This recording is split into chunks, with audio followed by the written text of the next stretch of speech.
Hi hello ನಮಸ್ಕಾರ, welcome back to mechanical tech Kannada. ಇವತ್ತಿನ video ನಿಮಗೆ ಕ್ವಿಕ್ ಥ್ರಾಟಲ್ನ ಕೇಬಲನ್ನು ರೀಪ್ಲೇಸ್ ಮಾಡೋದಾಗಿರುತ್ತೆ. ಸೊ ವಿಡಿಯೋ ಸ್ಟಾರ್ಟ್ ಮಾಡೋಕ್ಕಿಂತ ಮುಂಚೆ ನೀವು ಹೊಸಬರಾಗಿದ್ದರೆ ಅದನ್ನು ಸಬ್ಸ್ಕ್ರೈಬ್ ಮಾಡ್ಕೊಳ್ಳಿ ಮತ್ತು ಬೆಲ್ ಐಕನ್ ಪ್ರೆಸ್ ಮಾಡೋದನ್ನು ಮರಿಬೇಡಿ. ನನ್ನ ಕ್ವಿಕ್ ಥ್ರಾಟಲ್ನ ಕೇಬಲ್ ಕಟ್ಟಾಗಿದೆ. ಕಟ್ ಎಲ್ಲಿನಂತ ಹೇಳಿದರೆ ನಮ್ಮ ಇಲ್ಲಿ ಜಾಯಿಂಟ್ ಬರ್ತದಲ್ಲ, ನಾವು ಕಂಟ್ರೋಲರ್ ಬರ್ತದಲ್ಲ ನೋಡಿ, ಇಲ್ಲಿಗೊಂದು ಈ ರೀತಿಯ ಒಂದು ಇದು ಬರ್ತದೆ, ನೀವು ನೋಡಿರ್ಬೋದು. ಆಕ್ಸಿಲೇಟರಲ್ಲಿ ಮಾಮೂಲಿ ಬರ್ತದೆ. ಸೊ ಇಲ್ಲಿಂದಲೇ ಕಟ್ಟಾಗಿದೆ, ಅದರಷ್ಟಾಗಿ ಕಟ್ಟಾಗಿದ್ದು. ನಾನು ಗಾಡಿ ನಿಲ್ಲಿಸಿ ಹೋಗಿದ್ದೆ, ಮೋಸ್ಟ್ಲಿ ಯಾರೋ ಸ್ವಲ್ಪ ತಿರುಗಿಸಿರಬೇಕು. ಇಲ್ಲಿ ಕಟ್ಟಾಗಿದ್ದು ಒಳ್ಳೆಯದಾಯಿತು, ಇಲ್ಲದ್ರೆ ನಡುರಾತ್ರಿಯಲ್ಲಿ ಎಲ್ಲಾದರೂ ದಾರಿಯಲ್ಲಿ ಕಟ್ಟಾಗೋ ಚಾನ್ಸಸ್ ಇತ್ತು. ಸೊ ಏನು ಮಾಡ್ಬೋದು ಅಂತ ಹೇಳಿದರೆ, ಇದಕ್ಕೆ ಏನಾದರೂ ಒಂದು ಉಪಾಯ ಮಾಡ್ತೇನೆ. ಇದರ ಕೇಬಲ್ ಸಿಗೋದಿಲ್ಲ, ಮಾಮೂಲಿ ನಿಮಗೆ ಗೊತ್ತಿದೆ, ಕ್ವಿಕ್ ಥ್ರಾಟಲ್ನ ಕೇಬಲ್ ಸಿಗೋದಿಲ್ಲ. ಬಟ್ ಆ್ಯಕ್ಟಿವ್ದ ಕೇಬಲ್ ಎಲ್ಲ ಹಾಕ್ತಾರೆ, ನಾನು ಕೂಡ ಹಾಕಿದ್ದೇನೆ. ಬಟ್ ಸ್ವಲ್ಪ ಎಕ್ಸ್ಪೆನ್ಸ್ ಆಗುತ್ತೆ, ಕಾಸ್ಟ್ ಅದೊಂದು 200 ಸಮಥಿಂಗ್ ಇರ್ತದೆ ಕೇಬಲಿಗೆ.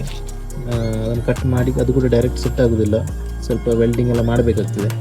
ಇದಕ್ಕೆ ಅದರ ಬದಲು ಏನಾದರೂ ಒಂದು ವ್ಯವಸ್ಥೆ ಮಾಡುವ. ಈಗ ನೋಡ್ಬೋದು, ಇದು ಕೇಬಲ್ ಇದು ಕಟ್ ಆಗಿದೆ. ಕೇಬಲ್ ಏನು ಹಳತ್ತಾಗಲಿಲ್ಲ, ಒಳ್ಳೆದುಂಟು, ರಸ್ಟಿಂಗ್ ಎಲ್ಲ ಎಂತ ಇಲ್ಲ.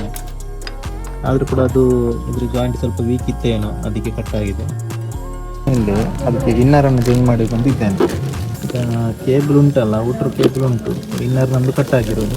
ಅದರ ಬದಲಿಲ್ಲಿ ನೋಡಿ, ಆಪೆದು ಎಕ್ಸಿಲೇಟರ್ ಕೇಬಲ್ ಇದು. ಆಪೆ ರಿಕ್ಷಾ ಬರ್ತದೆ 3 ವೀಲರ್, ಅದರ ಎಕ್ಸಿಲೇಟರ್ ಕೇಬಲ್. ಇದನ್ನು ಸ್ವಲ್ಪ ಆಲ್ಟ್ರೇಷನ್ ಮಾಡಲಿಕ್ಕೆ ಉಂಟು, ಹೇಗೆ ಅಂತ ನಿಮ್ಗೆ ತೋರಿಸ್ತೇನೆ ಮುಂದಕ್ಕೆ.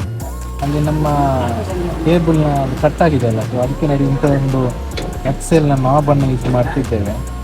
ಸೊ ನಾಬನ್ನು ಯೂಸ್ ಮಾಡಿ ಈ ಕೇಬಲಿಗೆ ಇಲ್ಲಿ ಸೆಟ್ ಮಾಡುವಂಥದ್ದು. ನಾವು ಇಲ್ಲಿ ವೆಲ್ಡ್ ಮಾಡುವಾಗ ನೀವು ಒಂದು ನೋಡಿಕೊಳ್ಬೇಕು, ನಾವು ಎಷ್ಟು ಉದ್ದ ಎಲ್ಲ ಬಿಡಬೇಕು ಅಂತ. ಆಲ್ರೆಡಿ ಕ್ವಿಕ್ ಥ್ರಾಟಲ್ನ ವೀಡಿಯೋದಲ್ಲಿ ಆ ವಿಷಯನ ಎಕ್ಸ್ಪ್ಲೈನ್ ಮಾಡಿದ್ದೇನೆ. ಸೊ ಇಲ್ಲಿ ಅವಶ್ಯಕತೆ ಇಲ್ಲ ಅಂದ್ಕೋತೀನಿ. ಅಂದರೆ ಬೇರೆ ಒರಿಜಿನಲ್ ಕೇಬಲ್ನ ಇಲ್ಲಿ ಲೆಂತ್ ಎಷ್ಟು ಬರ್ತದೆ ಹೊರಗಡೆ ಅಷ್ಟೇ ಇಟ್ಟು ಮಾಡಬೇಕು. ಅರ್ಜೆಂಟಲ್ಲಿ ಮಾಡಿದರೆ ಸ್ವಲ್ಪ ಮಿಸ್ಟೇಕ್ ಆಗಿದೆ, ಕೊನೆಯಲ್ಲಿ ಹೇಳ್ತೇನೆ. ಫ್ರೆಂಡ್ಸ್, ನೋಡಿದ್ರಲ್ಲ ಎಕ್ಸಿಲೇಟರ್ನ ಈ ಸೈಡನ್ನು ಯಾವ ರೀತಿ ವೆಲ್ಡ್ ಮಾಡಿದ್ದೇವೆ ಅಂತ ನೋಡ್ಬೋದು. ಸಣ್ಣ ಇಲ್ಲಿಗೊಂದು ಲಾಕಿನಾಗೆ ಮಾಡೋದು. ಮತ್ತಿದು ಆಲ್ರೆಡಿ ಹೇಳಿರುವ ಹಾಗೆ ಎಕ್ಸೆಲ್ ಗಾಡಿಯಲ್ಲಿ ಬರುವಂಥ ಇದೊಂದು ರೀತಿಯ ನಾಬ್. ಇದು ಬರೋದು ಆಕ್ಸಿಲೇಟರ್ ಅಸೆಂಬ್ಲಿಯಲ್ಲೇ ಬರೋದು. ಅದು ಅದರಲ್ಲಿ ಕೂಡ ನೋಡಿ ಈ ರೀತಿ ಲಾಕ್ ಆಗ್ತದೆ. ಕರೆಕ್ಟ್ ಆಯ್ತಲ್ಲ ಪ್ಯಾಟರ್ನ್, ನಮ್ಮ ನಾರ್ಮಲ್ ಕೇಬಲು ಯಾವ ರೀತಿ ಬರ್ತದೆ ಅದೇ ರೀತಿ ಪ್ಯಾಟರ್ನಲ್ಲಿ ಸೆಟ್ ಆಗ್ತದೆ. ಸೊ ಇದೊಂದು ಸೈಡ್ ಆದರೆ ಇನ್ನೊಂದು ಸೈಡು ಈ ರೀತಿಯಲ್ಲಿ ಲಾಕ್ ಆಗೋ ರೀತಿ ಮಾಡಿದ್ದೇವೆ. ಇದು ನಮ್ಮ ಆಕ್ಸಿಲೇಟರ್ ಸ್ಲೈಡ್ ಪಿಸ್ಟನ್ಗೆ ಇದು ಲಾಕ್ ಆಗ್ತದೆ.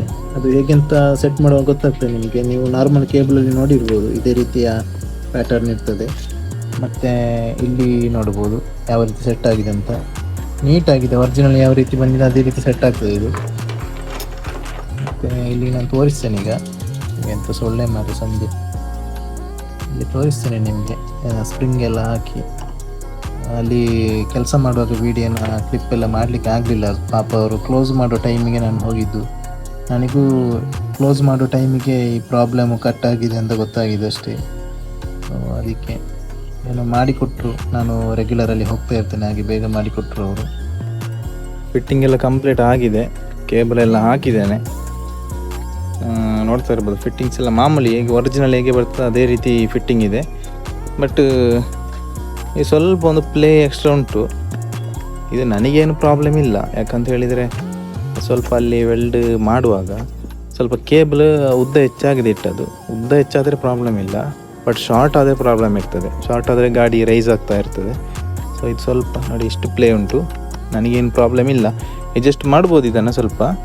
ಬಟ್ ಇದು ಚೆಂದ ಕಾಣಿಸೋದಿಲ್ಲ ಅಂತೇಳಿ ಇನ್ನೂ ಹೊರಗೆ ತೆಗೆದ್ರೆ ಸ್ವಲ್ಪ ಅಡ್ಜಸ್ಟ್ಮೆಂಟ್ ಆಗ್ತದೆ. ಚೆಂದ ಕಾಣಿಸೋದಿಲ್ಲ ಅಂತೇಳಿ ಮಾಡಲಿಲ್ಲ.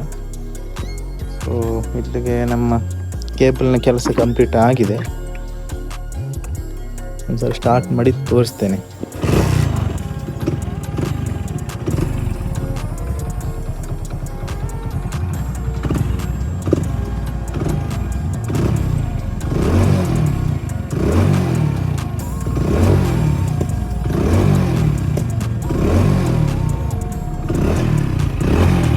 ಸೊ ವರ್ಕ್ ಎಲ್ಲ ಫಿನಿಶ್ ಆಗಿದೆ ಅಲ್ಲ. ಸೊ ವಿಡಿಯೋನ ಎಂಡ್ ಮಾಡ್ತಾ ಇದ್ದೇನೆ.